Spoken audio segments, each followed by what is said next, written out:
Welcome back, everybody, to Photography Tips and Tricks, your show for gear tips, inspiration, anything that you need to get your photography over to the next level. My name is RC, and this season we're going to kind of start something a little bit differently, right? We talk about gear and tips and buttons and dials and things like that, but I think that a lot of the times people don't talk about the things that happen as you're taking the picture, specifically things like composition. So to that, I've brought in Mr. Pete Collins.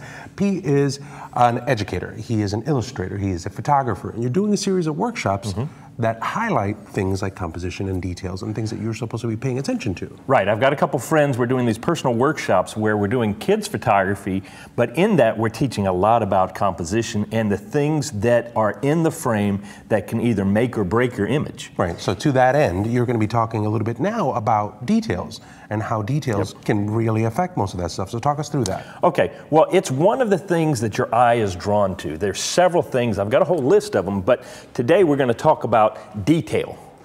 Because it's often overlooked when you're doing a photograph, especially if you're doing a portrait or something like that. What the model is wearing can really make or break the story. Remember, when you're doing a photograph, you're trying to communicate something. You're trying to interact with the viewer. And so at the end of the day, you need to ask yourself, what am I saying in this photograph? And when you have a model, let's take a look at my computer.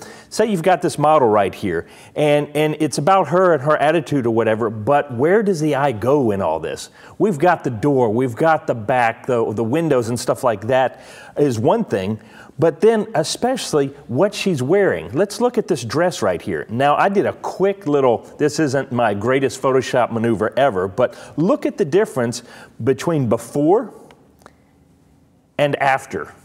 As far as where your eye goes, it allows it to rest a little bit more and focus more on her than the dress. We are so wrapped up in wanting, our eyes want to find those details. Look at the difference. That's before and this is after.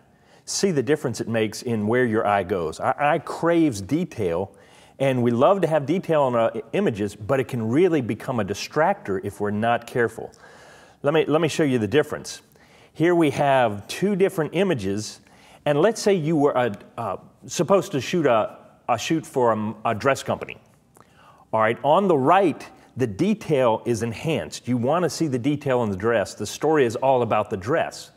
Well, we love as photographers to find these great funky backgrounds to put people in, but when you look at the left side, the detail of the background fights with the dress, and suddenly, visually, we don't know what to look at and where to look at, and so it's a confused message. Sort of like I did two different fonts. They both spell out detail, but this one up here is so fancy, we can't really read the message. And so often when we're dealing with details in a shot, we love them, but they can become a distraction instead of helping you communicate what's going on. So here's a little practical application to it to let you see the difference. Here's the original shot, and this is why using a prime lens or having a shallow depth of field can really help. What if you shot at a shallower depth of field? Now notice the detail's there, but it's not fighting as much with the dress. Do you notice the difference? There's a much more obvious story going on here than before, because that background's not fighting with it. You could even take it another step further, and I've put another layer in here, just see. If we start to decrease, just bring in a little bit of detail, but she really starts to stand out now. So that's really where I want to go with this one today, is always think about, is your detail in your photograph helping the story or distracting from the story? It's just a simple thing to think about, but it can really help make or break your photograph. If you'd like to know more about what's going on, I've got some stuff over on one of my Facebook pages, which is facebook.com/PhotoshopPete. You can find out more stuff there. Give me a holler, check it out, and hopefully you'll get more interested in creating those wonderful pictures with great details. All right, great. Thanks. Now listen, if you're watching this, thank you so much, Pete. Yep. If you're watching this on YouTube, this is one part of a much bigger episode. Make sure that you go to kelby1.com or kelbytv.com. The links will be right here below, where we're going to talk about things to consider when you're shooting with cameras at higher and higher megapixels. So if you're watching this on Kelby TV, don't worry, we'll be right back with the second half of this on Photography Tips and Tricks. We'll see you guys in a bit.